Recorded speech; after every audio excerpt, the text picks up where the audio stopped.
Quantum Leap.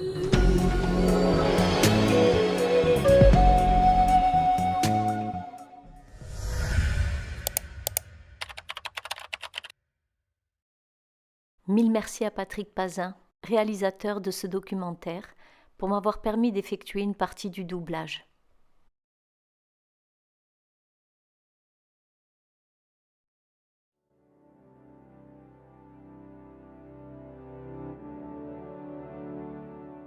De 1953 à 1964, les militaires ont répandu de grandes quantités de particules de sulfate de zinc-cadmium et des micro-organismes au-dessus de 33 zones, principalement des villes aux États-Unis, au Canada, mais aussi au Royaume-Uni et en Scandinavie. Et de nos jours,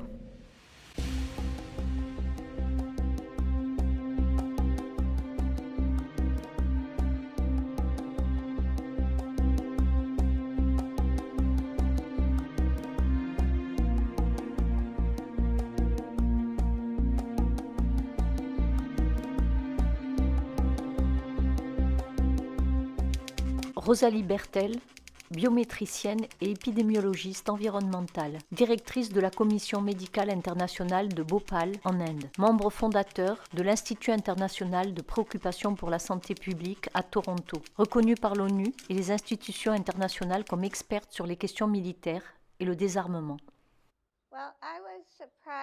Je fus surprise un jour en regardant le ciel d'observer ce que je croyais être des traînées normales d'avions, des contrails.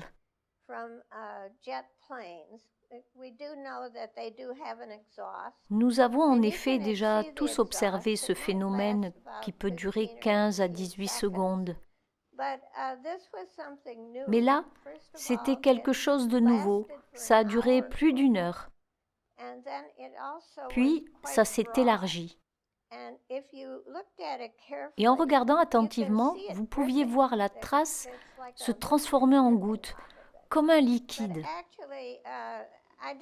En fait, j'ignorais ce que c'était, jusqu'à ce que quelqu'un m'explique que ce n'étaient pas des contrails, mais des chemtrails. Chemtrails, ce nom leur a été donné car ils sont supposés contenir des produits chimiques. Alan de Tourtoulon, ancien pilote de ligne de British Airways et Swissair.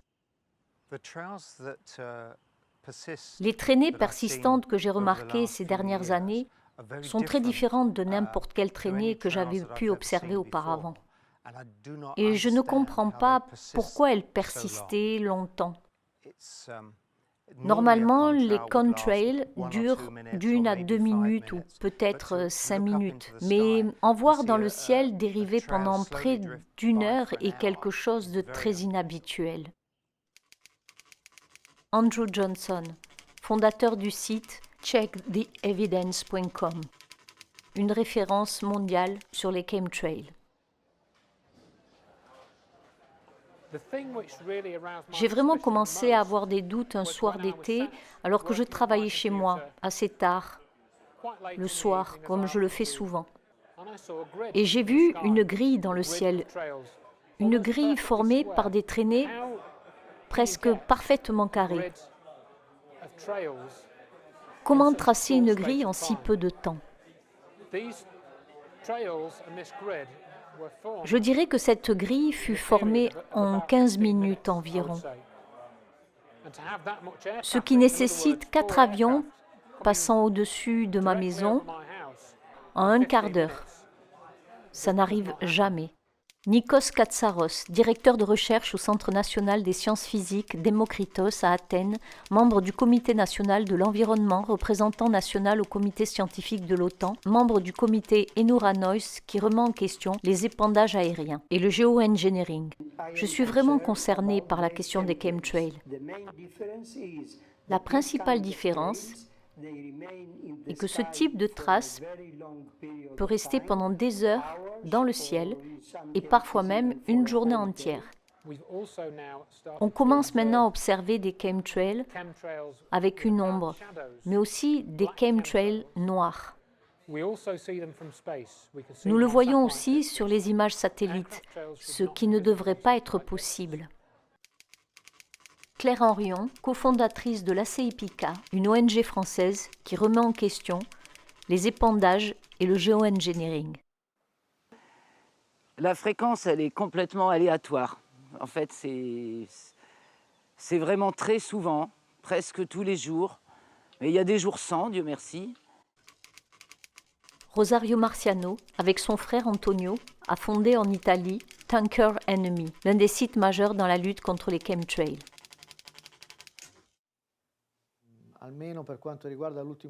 Au moins depuis l'année dernière, les épandages sont devenus une constante. Si un jour, avec chemtrail était une exception, il y a encore quelques années, maintenant, c'est le contraire. Normalement, ici, nous avons des jours absolument dépourvus de ce type d'activité, mais c'est quasiment jamais. Donc, nous pouvons chiffrer les journées sans épandage à 3 ou 4 par mois, si nous sommes chanceux. Sinon, c'est encore moins. Nous constatons les premiers passages d'avions à partir de 9-10 heures du matin et en quelques heures, le ciel est complètement couvert d'un voile uniforme qui obscurcit le soleil. Nous n'avons plus désormais de journées totalement ensoleillées, mais plutôt des jours dans une semi-obscurité ou totale. Et parfois, les lampadaires de la rue sont même allumés dès 1 heure de l'après-midi, ce qui signifie que la luminosité est insuffisante. Donc, les lumières s'allument automatiquement. Dr Vermeren, faculté d'ingénierie aérospatiale, professeur d'aviation et d'aérospatiale à l'Université de technologie de Delft aux Pays-Bas. Si vous regardez le phénomène de façon générale, vous ne pouvez pas l'expliquer juste par la combustion de kérosène des avions, la température et l'humidité de l'air. Ces contrails ne peuvent durer longtemps. Donc toute contrail persistante doit avoir d'autres explications. En tant que scientifique, je n'ai aucun doute sur la différence entre les contrails et les chemtrails. Ce sont deux phénomènes totalement différents.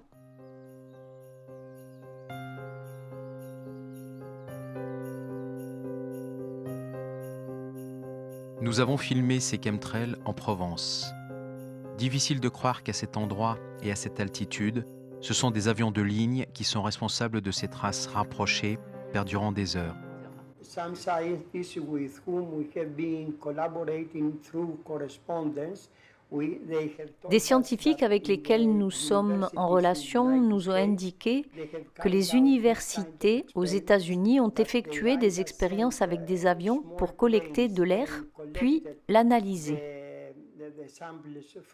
Les résultats de ces analyses montrent que les chemtrails contiennent essentiellement de l'aluminium et du baryum, dont nous connaissons les effets nocifs sur la santé et aussi sur l'environnement. Peter Verreek, ancien maire et homme politique en Belgique, fondateur du Belfort Group, 2000 citoyens qui se questionnent sur les épandages aériens.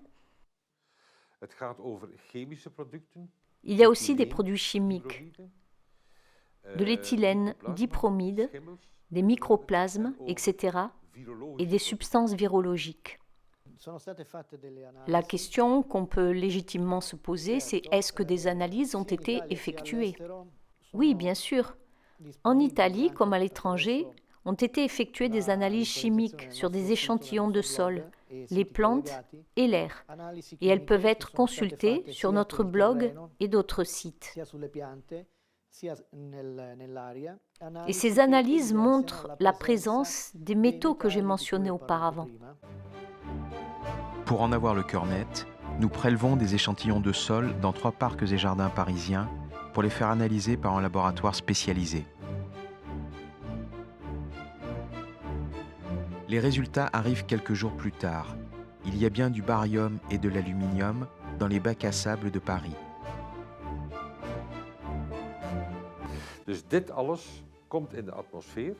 Donc tout cela vient de l'atmosphère, tombe à terre, il nous touche tous. On le voit bien à travers l'augmentation des maladies. Nous n'avons jamais été aussi malades et fatigués qu'aujourd'hui. Pourquoi ? Après avoir observé les chemtrails, plusieurs personnes ont déclaré avoir souffert de maux de tête et de vertiges pendant quelques jours. Certains ont eu des problèmes de peau, comme des allergies. D'autres se sont sentis faibles et fatigués pendant plus d'une semaine. Bertrand de Chastel, observateur météorologique, membre de la CEPICA. Les conséquences sur la santé sont obligatoirement néfastes parce qu'il y a des chlorures, il y a des sulfates de barium, il y aurait des sels d'aluminium, il y aurait des sulfates de fer. Donc tout ça ne peut pas beaucoup cohabiter avec la nature. Donc on mange des aliments forcément souillés par ces sels. Et à long terme, il y aura un effet sur la santé, inévitable. En nogmaals, als men ziet welke ziekten er zijn, van ademhaling, Et quand nous voyons ce qui se passe avec les maladies respiratoires, d'Alzheimer, de Parkinson, la sclérose en plaques, l'autisme, le cancer, en Flandre, de 30 à 40% de la population se prépare à avoir le cancer. C'est presque une personne sur deux. Une sur deux. Les analyses des écosystèmes avec les taux de sclérose en plaques les plus élevés dans le Massachusetts, le Colorado, l'île de Guam, la Nouvelle-Écosse démontrent de hauts niveaux de barium dans les sols, moyenne 1428 parties par million, et la végétation moyenne 74 parties par million, comparativement aux moyennes de 345 et 19 parties par million enregistrées dans les régions voisines à faible taux de sclérose en plaques. Mark Purday.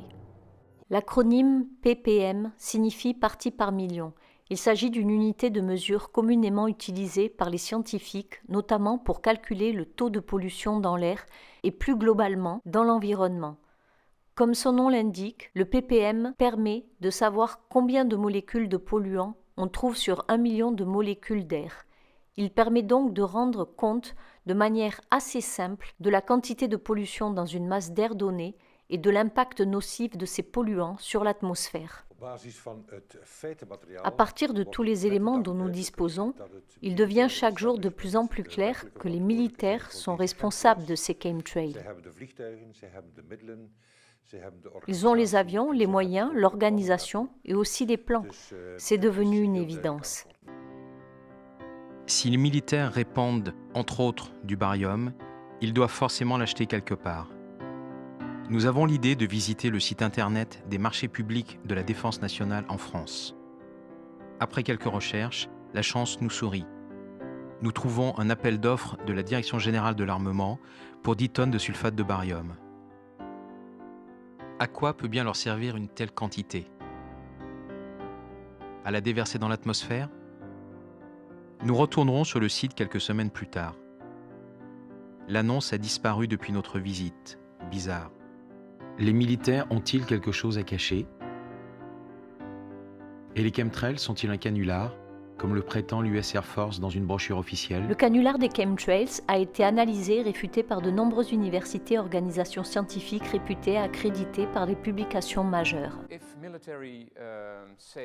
Si les militaires disent qu'il s'agit d'un canular, peut-être ont-ils raison, mais je ne le pense pas.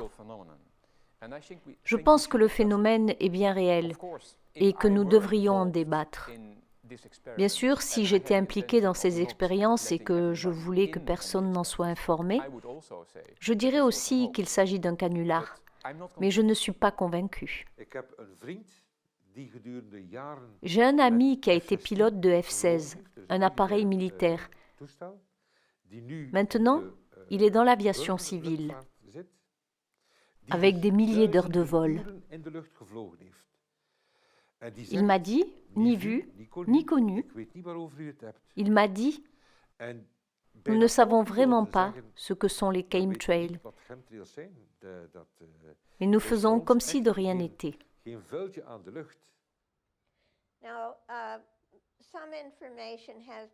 Depuis qu'il commence à y avoir des fuites, vous avez une sorte de propagande des militaires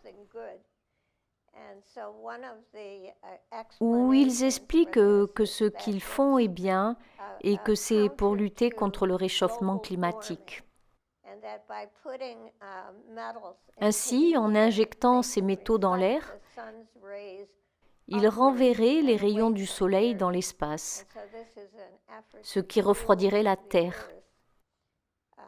Mathématiquement, ça ne tient pas la route.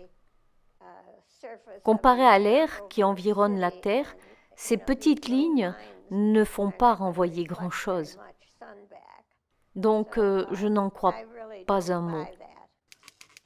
Saskia veut que les épandages aériens cessent depuis qu'elle a découvert les causes de sa maladie. Donc, toute la chaîne de vie sur Terre, les animaux, les humains, les plantes, les arbres, les insectes, tout le monde est touché, et sans distinction.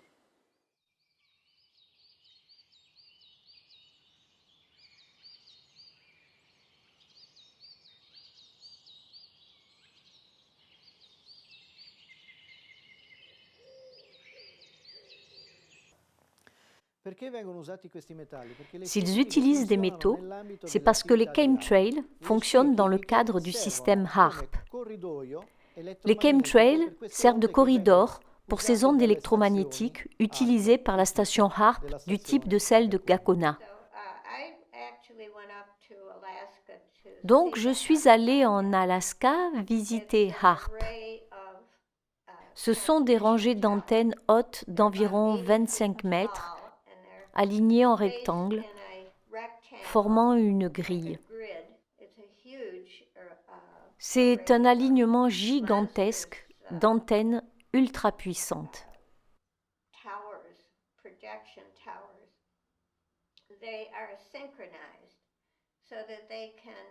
Elles sont synchronisées dans le but de produire un rayon de radiofréquence vers l'ionosphère. Ces ondes traversent aussi les gens et comme elles se situent dans la gamme des basses fréquences, ce qui est souvent celle du système nerveux humain, c'est très inquiétant. On a récemment constaté que les fréquences comprises entre 3 et 12 Hz peuvent affecter l'état de l'humeur. Elles peuvent aussi perturber la phase REM, dont le sommeil, inhiber les rêves, voire les modifier. Et peuvent aussi rendre une personne déprimée, apathique, heureuse ou violente. Cela dépend de la fréquence envoyée et de la réflexion par les chemtrails vers le sol, donc vers la population. Une chose fondamentale que beaucoup ont remarqué, c'est que les épandages deviennent très lourds sur les villes.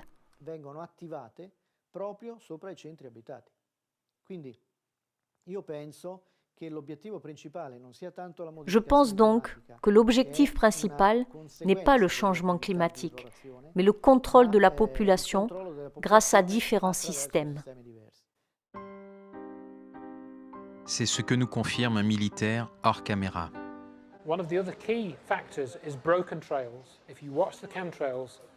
Les traces discontinues sont un des éléments clés. Lorsque vous observez des chemtrails, vous remarquez qu'elles sont souvent coupées. Vous voyez la trace, puis rien, puis la trace à nouveau.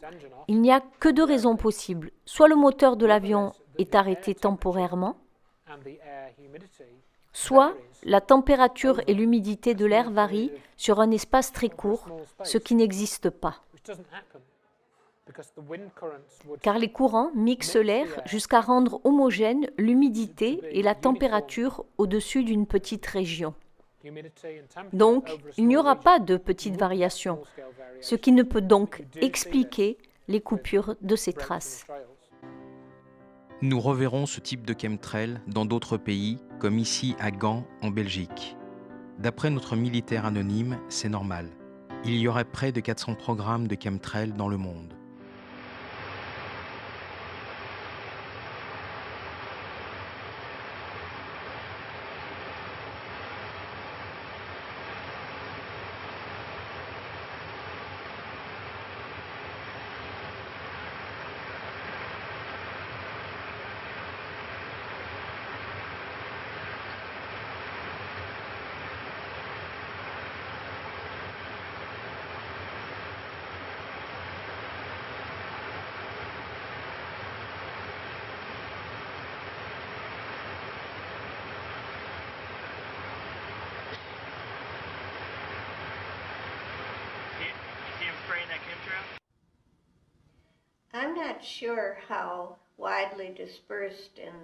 Je ne peux pas dire avec certitude s'il y en a sur tout le globe. En revanche, je peux parler des endroits où j'en ai vu, c'est-à-dire en Angleterre, au-dessus de Genève, en Suisse, à Paris et partout en Amérique du Nord, au Canada et aux États-Unis. Aux États-Unis, il y a même un site internet qui vend des alertes quotidiennes au chemtrail. Nous ne pouvons juger le sérieux de cette offre. En fait, on s'aperçoit que c'est pas local, c'est partout. Le vent se chargeant aussi de faire dériver les traînées, mais on en voit, c'est hallucinant, on en voit partout, de ces avions qui épandent en même temps. À Paris, un jour de juin, nous laissons tourner la caméra pendant 1 heure, soit la durée d'une bande. En accéléré, le résultat est édifiant. Le ciel est couvert de ces traces qui ne disparaissent pas et dérivent effectivement avec le vent.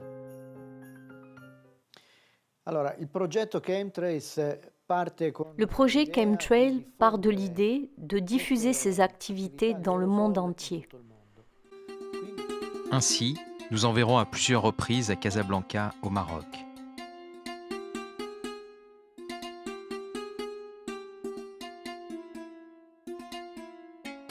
Cette fois, c'est au Moyen-Orient que s'étendent ces chemtrails, sur des dizaines, voire des centaines de kilomètres, bien au-dessus des nuages.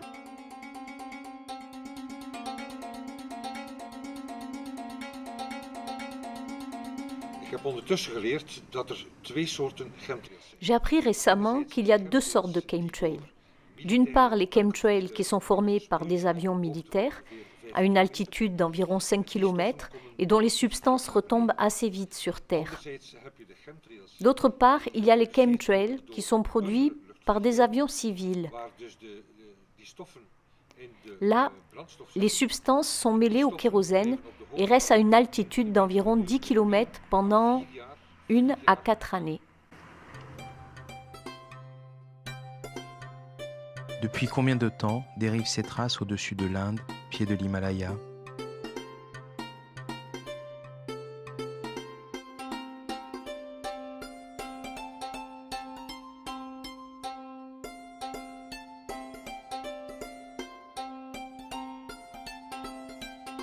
Nous avons filmé à New Delhi des chemtrails tout frais, si l'on peut dire. Rien à voir toutefois avec les épandages massifs de l'Europe et de l'Amérique du Nord.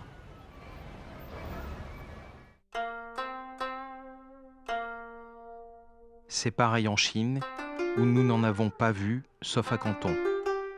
Cette trace restera une journée entière au même endroit. Qui l'a provoquée ?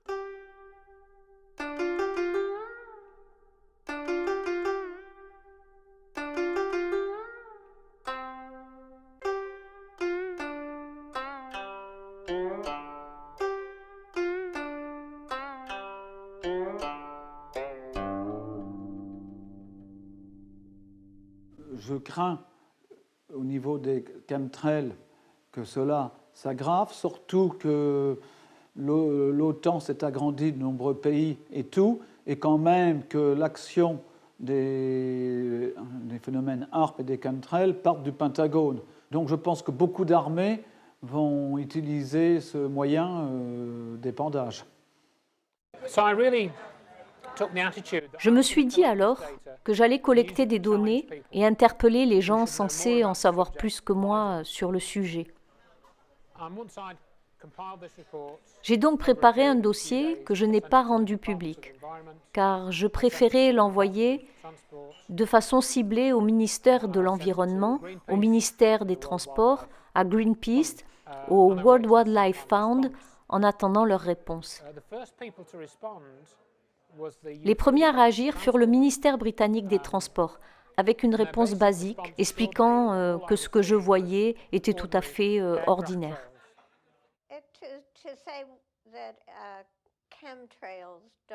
Dire que les chemtrails n'existent pas et que toutes sont des traces normales d'avions est contraire à l'observation scientifique. La réalité des chemtrails a été prouvée non seulement par l'observation, mais aussi par des mesures réelles en prélevant des échantillons du sol. Donc les chemtrails sont bien documentés et ça ne fait progresser personne de refuser les preuves qui sont face à nous. Nous avons suivi avec beaucoup d'intérêt, bien sûr, la question du député hollandais Éric Meijer du Parlement européen à la Commission européenne à propos des chemtrails. C'est la première fois qu'une personnalité politique à l'échelon européen interpelle ouvertement sur cette question des chemtrails. C'était donc le 10 mai 2007. Voici un extrait de sa question écrite. Étant donné que ces traînées chimiques, contrairement aux traînées de condensation, ne constituent pas un sous-produit inévitable du trafic aérien actuel, la Commission connaît-elle la finalité de la diffusion planétaire artificielle de ces substances d'origine terrestre? Dans quelle mesure les obscurations aériennes et les traînées chimiques sont-elles actuellement présentes dans l'espace aérien européen, sachant que nombre de citoyens de notre continent sont désormais persuadés de leur présence croissante et s'inquiètent face à l'absence d'explication à l'intention du public? Qui prend l'initiative de diffuser cette substance et d'où proviennent les financements? Abstraction faite des conséquences positives recherchées par la diffusion de ces substances dans l'air, la Commission en connaît-elle également les inconvénients potentiels pour l'environnement, la santé publique, le trafic aérien et la réception des signaux télévisuels? Donc il lui a été répondu en juin 2007 par M. Stavros Dimas, qui est commissaire européen à l'environnement. Donc je vous lis la conclusion de cette réponse. Aucune des substances auxquelles il est fait allusion n'est dangereuse en soi, mais certains effets sur l'environnement et la santé publique ne peuvent être écartés si des relâchements à grande échelle se produisaient. Comme indiqué ci-dessus, la Commission n'a connaissance d'aucune preuve suggérant qu'il y a des raisons d'agir. Voici donc un commissaire européen qui nous dit qu'il y a peut-être bien quand même des risques pour la santé et l'environnement en cas de relâchement à grande échelle, comme ils disent, mais qui ne voit aucune raison d'agir.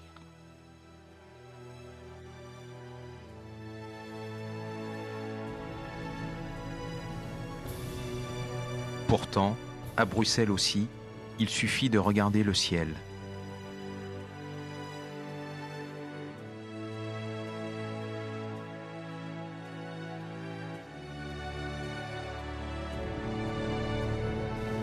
Stavros Dimas recevra même une récompense de commissaire européen de l'année 2008. Nous lui avons demandé une interview au sujet des chemtrails, sans succès. Danielle Cohn-Bendit, députée au Parlement européen, coprésidente du groupe des Verts. Est-ce que vous connaissez les chemtrails? Écoutez, oui, c'est toujours les questions, c'est encore, si vous me posez une question scientifique à laquelle je ne peux pas répondre. Il y a un débat des scientifiques, il faut continuer à suivre ce débat, et quand la communauté scientifique aura trouvé la réponse, ils se seront mis d'accord, on pourra en tant que politique se l'approprier. C'est complètement idiot qu'en tant que maintenant responsable politique, je prenne parti pour des scientifiques contre les autres. C'est pas dans mes capacités.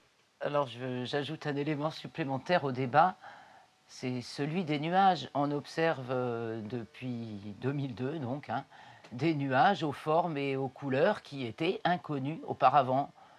Exemple le Cirrus fibriatus, etc. Des cirrus qui d'ailleurs se trouvent en dessous des cumulus, ce qui est un paradoxe. Bon, eh bien, ces nuages-là ont été tout bonnement incorporés aux nouvelles nomenclatures de nuages. Néanmoins, si vous recherchez des nomenclatures de nuages d'avant l'an 2000, vous ne les trouverez pas. Ils n'existaient pas. La Poste américaine a même créé un bloc de timbres pour entériner ces nouveaux nuages.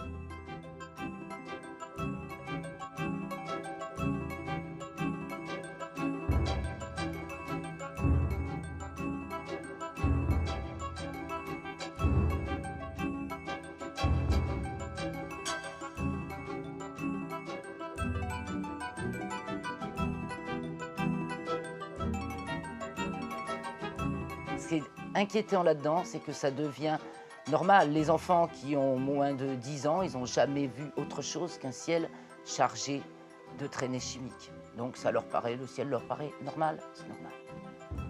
Pour les adultes aussi, puisque les Danois, par exemple, choisissent une photo avec des chemtrails pour illustrer un plan de Copenhague. Nous en avons même vu dans des épisodes de la version colorisée de Zorro. Une question demeure toutefois. Pourquoi tout ce secret? Pourquoi ne soumettent-ils pas le problème à l'ensemble de la communauté scientifique? Pourquoi ne précisent-ils pas la nature de leur expérience et dans quel but, de sorte que toute l'humanité puisse en bénéficier? Pour terminer ce documentaire sur une note positive, sachez qu'il existe à l'heure actuelle toutes les technologies pour se protéger de ces épandages. Elles nous sont tenues secrètes, bien sûr, pour l'instant. Les responsables de ces épandages en bénéficient pour se protéger, bien sûr. Gardez au cœur la foi et la confiance que le cours des choses va s'inverser. Et s'il vous plaît, participez à la diffusion de ces informations en partageant au plus grand nombre, car justement, nous sommes les 99%. Ne l'oubliez jamais. Et c'est cela qui les terrorise. Participez à toutes les actions collectives possibles et bâtissons aujourd'hui le monde dans lequel nous, le peuple, nous voulons vivre, avec un beau ciel bleu profond et puissant.